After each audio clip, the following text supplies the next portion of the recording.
purpose and objective of Te Manawahoukura is to really revitalise and promote rangahau across the wānanga, but also to look externally and engage with iwi hapū whānau. Really it's about making sure that Māori ways of knowing and being and doing are centred in the way that we explore the world.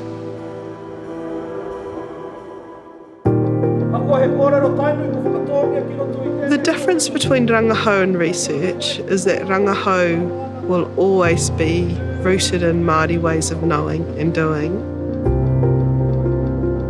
The Western notion of research is relatively limited to things that can be proved empirically, whereas rangahau has much broader understanding of exploration and seeing the world.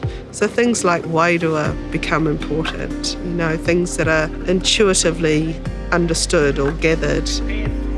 Those things are seen as valid understandings of the world in a notion of rangahau.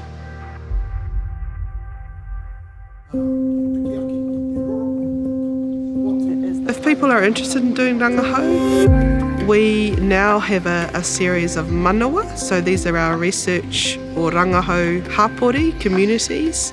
They're all based on different kaupapa, so they've got a manawa whenua for those who are interested in things to do with the environment, or a manawa ora for those who are interested in things to do with well-being. We've got about 9 different manawa, and they've each got a kaihautū or a lead. If you go to our website, the manawa are set out there and the emails of the lead. So just email the lead, get in touch, and those manawa will be places of support, or ultimately we'll be having our own internal journal as well that the wānanga will produce.